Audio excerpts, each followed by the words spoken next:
Hello and welcome to Where to Go. I'm James Atkinson, Senior Brand Manager at DK Eyewitness. And I'm Lucy Richards, Senior Editor at DK Eyewitness. And welcome to Where to Go, where every fortnight we find out more about the world's favourite travel destinations with the people who know those places best. And Lucy, where are we off to today? We're off to Boston, James. Yes, we are. So Boston and New England. Have you ever been before? I've never been. I really want to go. A huge spoiler is that we are currently working on a next batch of our Like a Local series, and Boston features in the series. So I've been signing off on that. So I feel like I don't feel like I've been, but I feel like I'm sort of getting a sense of the place. And aside from the fact that the book is going to be super, I really want to go to Boston. Yeah, I've been to quite a few places in that kind of like northeastern sort of part of the US, but I've never been to Boston. My brother-in-law studied there for a year and has like amazing things to say about it. Well, he studied technically in Cambridge, but yeah. Okay, that's cool. But Cambridge, Massachusetts, I should say. Although he did confusingly go to the one in England. Hi, Harry, if you're listening. Hi, Harry. But yeah, and he's always said great things about it. But, you know, it's kind of a real combination of things for me, where it's kind of got the countryside, obviously the amazing. I've just seen so many visuals of the fall foliage and stuff that I just would love to see it in person. But then you've got the kind of like, I don't know, the sort of university vibe of it, the beers, the seafood, etc. Yeah, it strikes me that Boston has a really strong cultural identity. Obviously, American obviously it's sort of played a huge part in American history. As you say, it's got universities. It seems like Bostonians are an incredibly proud bunch of people. Also, then you've got all the literature as well, like strong literary links. I think that Bostonians have a real sense of self.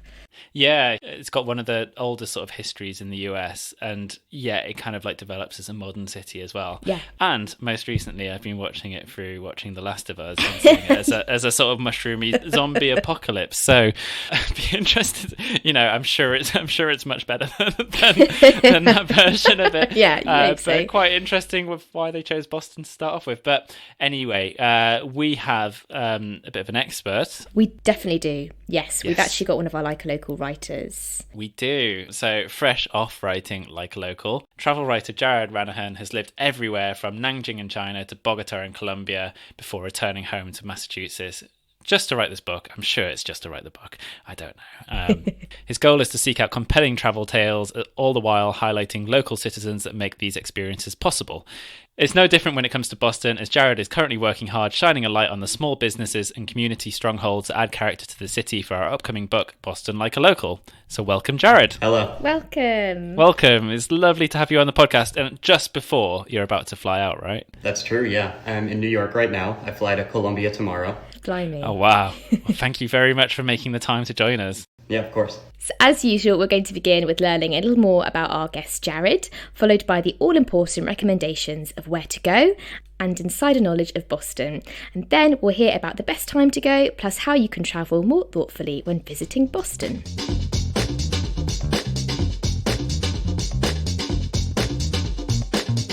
So Jared, tell us about where you grew up and your connection to Boston. So I was born in Massachusetts, and I spent most of my life in Plymouth County, in a town called Middleborough. It is a very boring place, but it's mostly cranberry bogs, so there's not a whole lot to do. But my dad worked and continues to work at Northeastern University.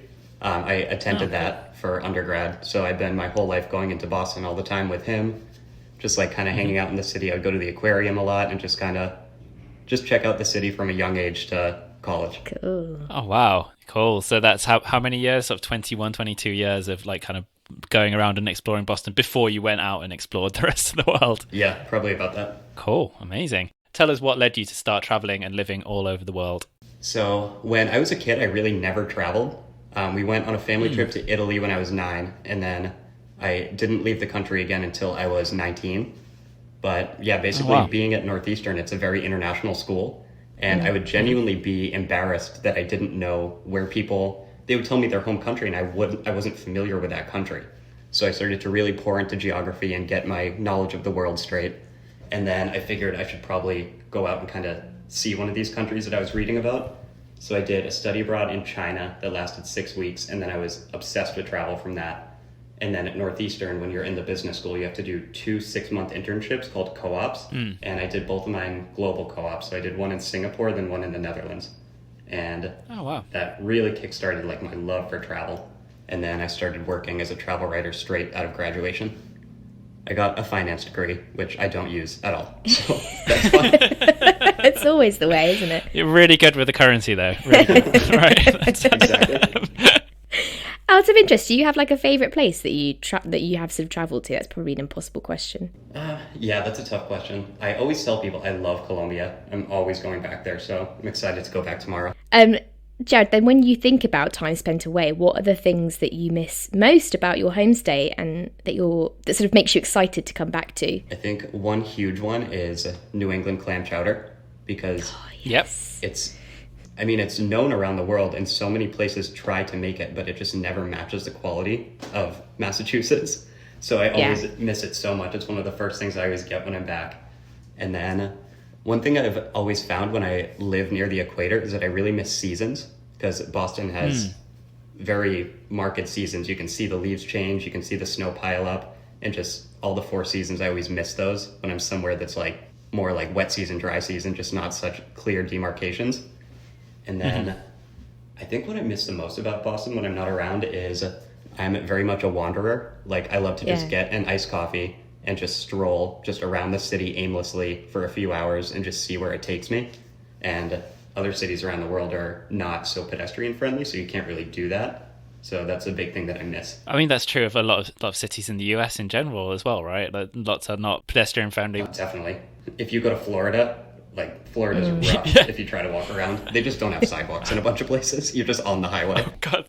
Oh no! I can't imagine that. And this kind of brings us nicely back to like a local, because you've recently been working on like a local Boston, and one thing we talk about with that series is how proud locals are of their city. Do you think this sort of rings true for Bostonians? And what is it that they love most about Boston and New England, I guess, aside from the chowder? I do think that's incredibly true. I think Bostonians are probably some of the proudest citizens of any city in the US. And I feel like part of it can be traced back to just how historically significant Boston is, because it was one of it played one of the most important roles in the American Revolution. And even walking down the street today, you can see so many landmarks just from that era. And then in the modern era, it's we have world-class universities, we have great public schools, and Massachusetts is usually on the right side of history. Like, we were the first state to legalize gay marriage. So yeah, we're pretty progressive, pretty innovative, and I think people from Boston are proud of that.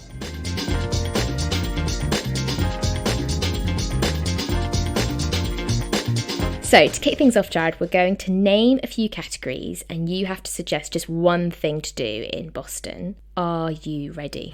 Okay, I guess I'm ready.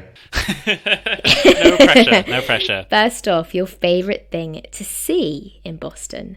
To see, I think we have a beautiful skyline. So I would say go to the Envoy. They have a really cool rooftop bar, and you can get incredible photos from up there. Lovely. Great answer. Straight in there. And next category is your favourite thing to eat. I'd probably say, so there is a restaurant in Back Bay. It's called Krasi, and they have one of the biggest Greek wine selections in the entire country. And they make something called uvetsi.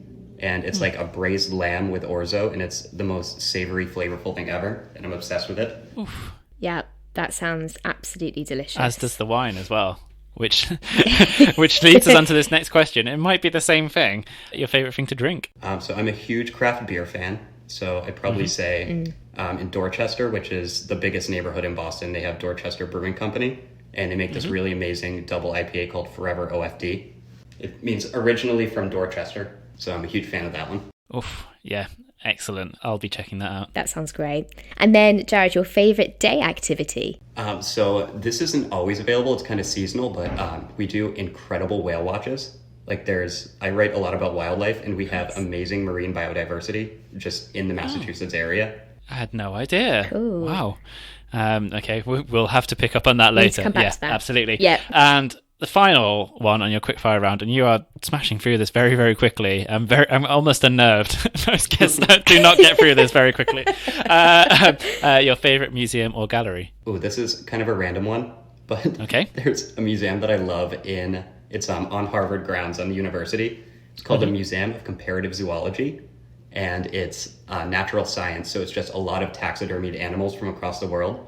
But I had my 10th birthday party there. So I always love that place. Can't imagine spending my 10th birthday around lots of taxidermy. I think I was in a bowling alley or something. I was a weird child. I was a very nerdy child. That's fantastic. Okay, well, so sort of broadening it out across Boston, tell us about a couple of highlights in Boston that listeners shouldn't miss. So I think we have really incredible art museums. I don't know a whole lot about art, but I am always just blown away by it. We have the Museum of Fine Arts, which has a lot of like Renaissance era beautiful paintings, but it also has really incredible archaeological just artifacts from across the world. So that's a really good one. Then right nearby is the Isabella Stewart Gardner Museum, which is smaller, but a lot of beautiful art. And it was the site of, I think, the most valuable art heist in world history. Like the most expensive heist, which is kind of wild. And if your name is Isabella, you get in for free. So that's cool. Good tip for that's a great fact. any Isabellas out there. And I guess another highlight is absolutely our seafood scene. I'm a huge fan of seafood, so I'm always so happy whenever I'm back in the city. Lobster rolls are very famous in Boston. Of course. Yeah, there's Salty Girl and Neptune's are two popular places for lobster rolls, but I think my favorite is Woods Hill Pier 4. Because they put it in a popover instead of like the traditional hot dog bun. So it's kind of just a different way to do it. It's pretty cool. And then we have Union Oyster House. They say it's like the oldest still operating restaurant in the country. I think it's from like maybe the early 1800s. But they have a whole bunch of different seafood. It's really nice there. Fantastic. And yeah, that's probably great art scene, great seafood scene. That's a fantastic roundup. Do you know with the heist, do you know what exactly was stolen out of interest? I think there's a documentary about it. It was definitely some very valuable paintings, I want to say. Yeah. But yeah, I guess it was, I think it was like two guys dressed up as construction workers and pretended they were doing maintenance, and they just walked in and like took the paintings off the wall and walked out. Like, it's wild. Wow. I might be completely wrong as well, but is that the museum that's in The Last of Us? Because The Last of Us starts in Boston, right? It probably is. Yes. I have yet to see that because it looks very scary, but it does take place in Boston. I know a few episodes, so it probably is. It starts in Boston, and yeah, it's probably not the picturesque Boston that it is today, but yeah, there's some quite amazing sights in it. But yeah, that sounds wonderful, and actually, that's quite interesting about the kind of seafood scene as well, because I know that's what New England is really, really famous for. It's one of the few things I kind of know about New England, other than the fall seasons and so on, is the fishing towns and villages, etc., that kind of like dot the coastline. It's quite interesting to hear that come into Boston too. You mentioned about the whale watching then, Jared. Is there a particular season when that's best seen? How does it work exactly for listeners? I don't personally know what season it is. I want to say it's a huge thing for kids to do it on field trips, so it has to be like when kids are in school. I want to say maybe like springtime-ish. I guess it's whenever the humpbacks are migrating, because I think it's mostly humpbacks that you see. But I think you can see maybe like pilot whales. We don't really get dolphins, but you see a lot of cool whales. I had no idea. That's really cool. I mean, you've been writing for Like a Local and researching. Are there any kind of best kept secrets ahead of publication? I believe the book is coming out, Lucy can confirm this, later in the year, right? Yes, it's coming out in autumn or fall. I should also know that, really. Are there any best kept secrets that you've come across, though, that you'd be willing to share with listeners? So, not exactly a secret, but one neighborhood that I think does not get nearly enough attention. I love East Boston. So, a lot of it is made from reclaimed land. It's like right across from downtown over the water. And the airport is there. So, a lot of people, they just fly in and then they just go straight into the city and they don't stick around. But there is an incredible Latin American food scene. So whenever I'm just like desperate for good Colombian food that obviously I don't find in my hometown because it's very boring and we don't have any cuisines there, I go up to East Boston and there's this place called El Peñol, and they make the best Colombian food. and then there's like 50 other amazing Latin American restaurants. So I always love East Boston, and I always tell people to go there. It's a great tip. Yeah, I love it. Anything else? Any cultural sites? Obviously, they're all willing to share with us. I mean, when I mentioned earlier the Museum of Comparative Zoology, Harvard has really incredible museums. And I think some people, like, they go to Harvard just to kind of stroll around and, like, see, you know, like, the scenes from Legally Blonde and, like, the movies that have been filmed there. But they do have I bet. really good museums that people don't expect. So I would always recommend checking out those, too. Cool. And then how about sort of beyond Boston? Are there any things outside the city that visitors should make sure they plan into their trip? Yeah, I think absolutely. Like, all of New England is beautiful. So I would say immediately outside of Boston, I mean, Cambridge is right there, obviously. They are two separate cities. Not everyone knows that. But yeah, you're probably going to want to check out Cambridge, Brookline, surrounding areas. But if you have a car, you can go up the coast, and there are beautiful beaches, because Boston doesn't have a whole lot of beaches. And there are those old historic fishing towns. There's like Rockport and Newburyport. And if you keep going up to Maine, the Maine coast is ridiculously beautiful. You can go to Portland, which is, it's like their city, but it's a tiny city. And then Camden is super European vibes, like very historic, great architecture. And that's up the coast. But if you want to go hiking, I always tell people check out Blue Hills Reservation, because that's just like not a super difficult, there's some altitude, but you kind of just climb up, and then you get a great skyline view, and it's one of the more naturey areas in the immediate Boston area. And is it all kind of quite well connected, Boston? I think like the rail infrastructure across sort of across New England is quite decent, right? It's not compared to some other parts of the US. Yeah, definitely. We have pretty good trains. It's not everything's connected, but I mean, compared to other states, we have the best trains ever, because a lot of states just don't have trains. Yeah, that's kind of what I meant. That's that's what I was getting at. We're definitely pretty well connected in Massachusetts. And obviously, like, kind of New England really, really gets, like, kind of everyone knows about fall foliage and, like, it being the kind of, like, the epicenter worldwide almost of that. But is that kind of the best time to go, or is it actually, like, really are other times much better? I can tell you right now, there is a time that you should not go, which is winter, because it's super dark and cold and just life sucks. So I would say maybe avoid Boston. Sounds familiar. That's But, autumn is an amazing time. Just the foliage is beautiful, but I think my favorite is probably springtime, just because everyone's been locked up from the cold. They're just excited to get out. Yes. There's so much energy in the city. And the public garden's just so vibrant with flowers, and the city just kind of comes back to life. So I think that's my favorite time, just because after winter, you're just so happy to finally be a person again and not be, like, trapped in your house. It's the same over in London. I think Boston and London have a lot in common. I think we get this answer quite a lot on the podcast, where I think the spring really, there is something about the kind of rebirth and seeing a place in its kind of best light and stuff, you know. Potentially when it's not, before it gets really busy too. You also touched on beer that I just want to touch on for a second, because surprise obviously there's New England IPAs, etc., that, you know, you get them worldwide.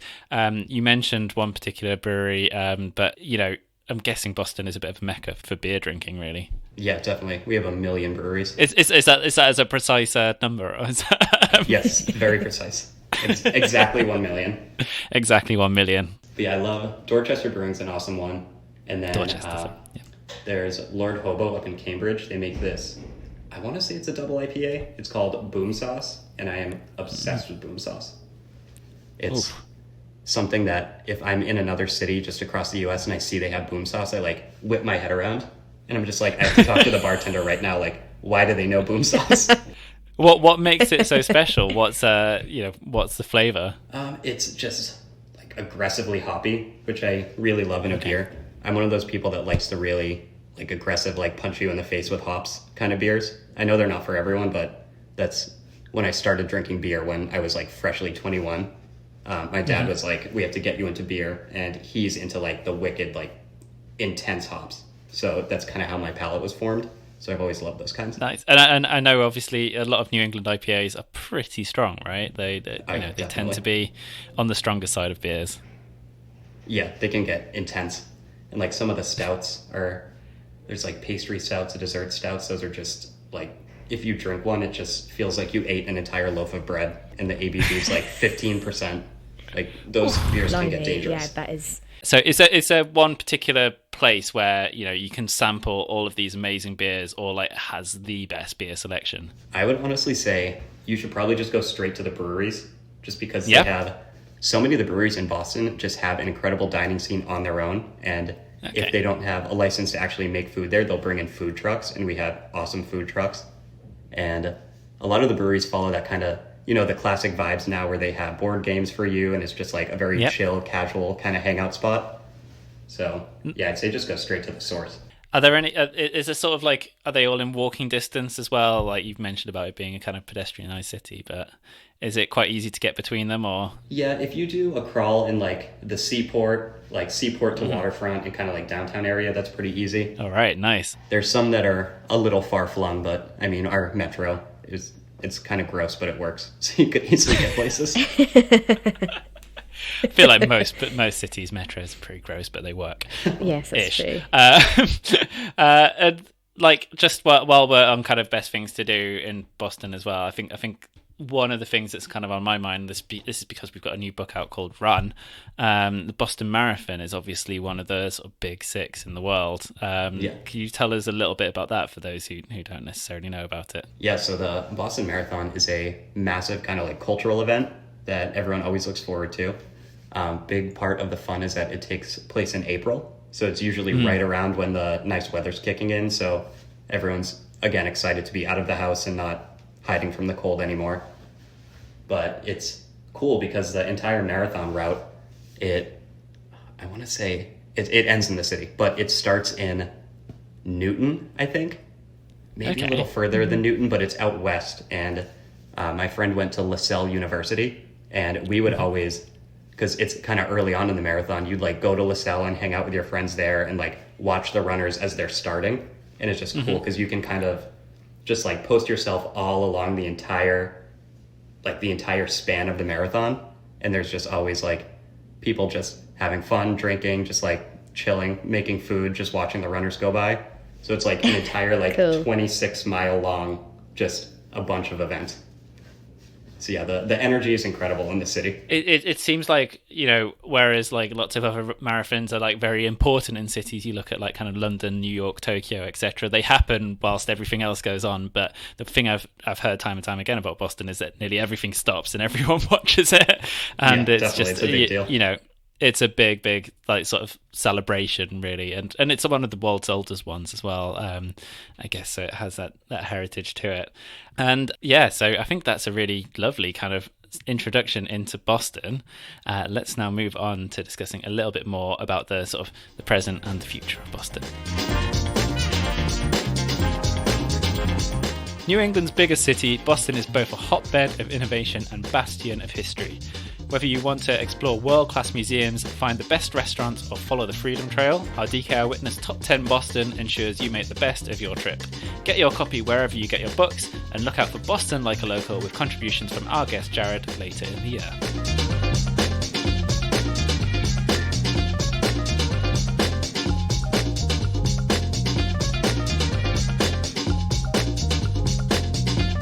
A particular theme for this season of the podcast is responsible travel. So Jared, in what ways can visitors explore Boston a little more thoughtfully? I think one good way to approach it is, as I said before, like take advantage of the metro, because it is gross. It's very, the infrastructure's not always there. Sometimes the cars catch on fire, like, you know, classic subway problems, but it Wait, what? That has happened a few times on the Red Line. One of the cars will just randomly catch on fire. It's less than ideal. We don't love it. And then if you go on the Green Line, it's like a trolley system, and it makes this horrible screaming sound, like this metal screaming sound. It's we don't love the T. We love that it's there, but we don't love the T itself. But I'm making it sound like it's awful. So just bring some headphones and some, you know, flameproof clothing, I guess. Exactly. Yeah, you'll be fine. But I'm making it sound terrible. But what I'm getting to is that We do have a functional metro, so I would say don't rely on cars so much to get around, because you can easily, I think it's well designed and it gets you to efficiently two parts of the city that you need to be in. So I'd say, try to plan your trip around using public transportation if you can. And then I would also say, with responsible travel, so people, when they come to Boston, they tend to hang around like Back Bay and the Seaport and downtown and the waterfront, and those are very heavily touristed.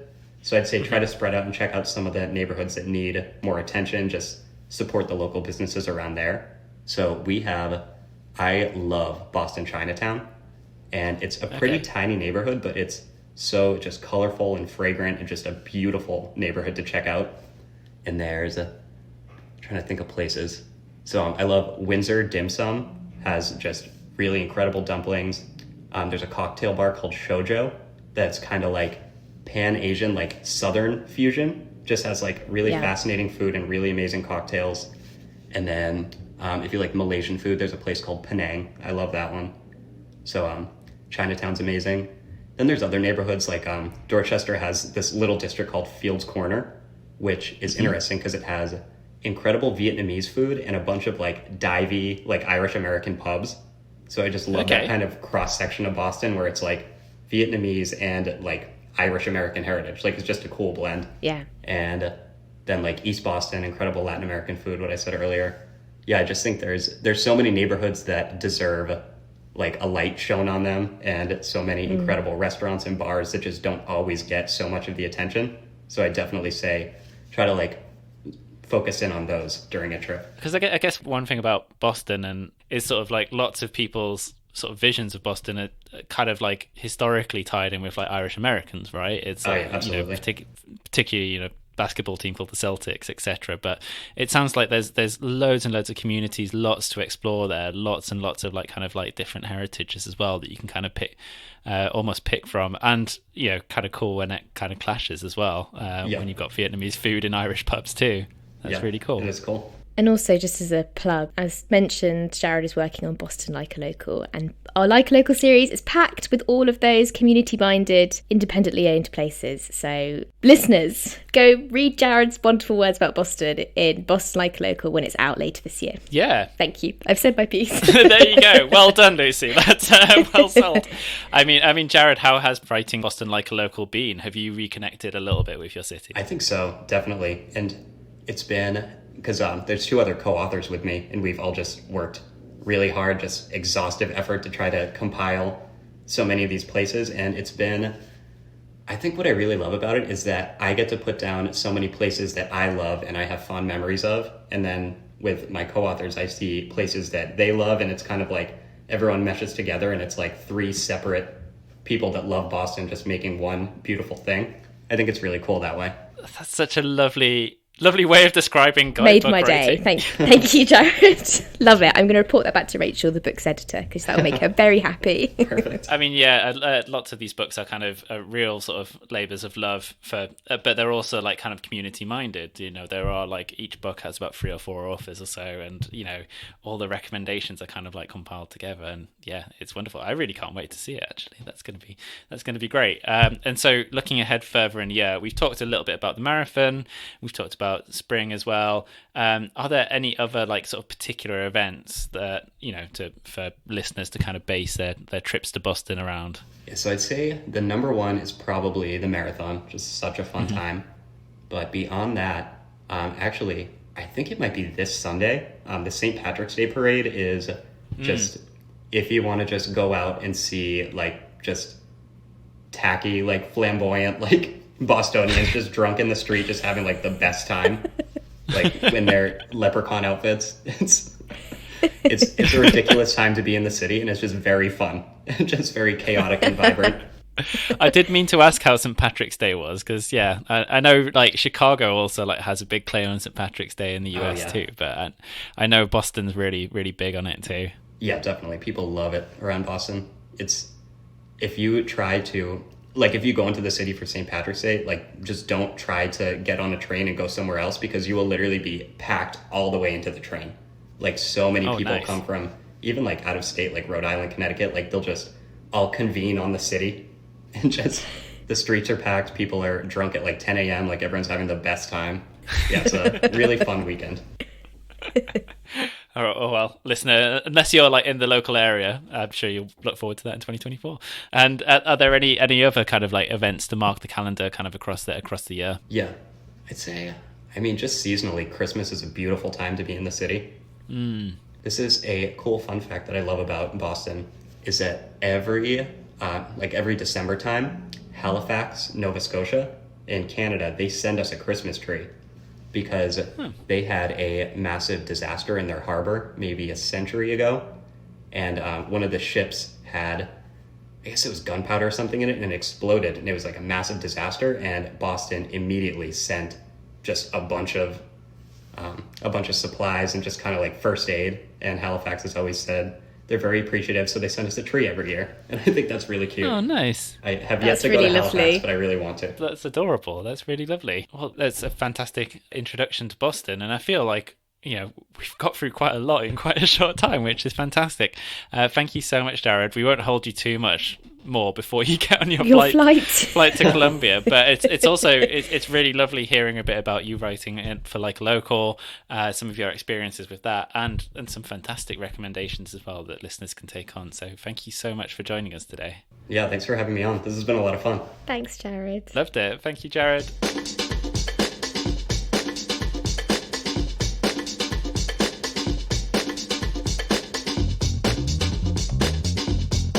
Huge thank you to Jared. Wasn't that brilliant, Lucy? Oh, I have to say, Jared, we don't set an easy task asking someone to, succinctly summarise somewhere in 30 minutes, but Jared did a fantastic job. He really whetted our appetites. Yeah, absolutely. And I think it got me, we've talked on this podcast quite a lot about like local, and, the series has gone to 18 titles now. It's going up, I believe, to 22. Correct. Now, Lucy. Yep.